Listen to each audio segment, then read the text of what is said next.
Hello, today I'm gonna show you how to clean storage on iOS.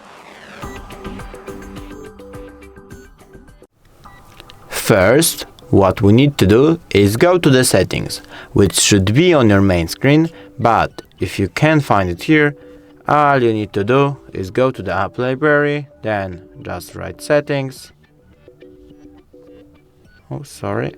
Settings. Now just go to general, then iPhone storage, and here you can offload unused apps. You can choose the apps that you have installed. Say click on Duolingo and then I'll offload it or delete it.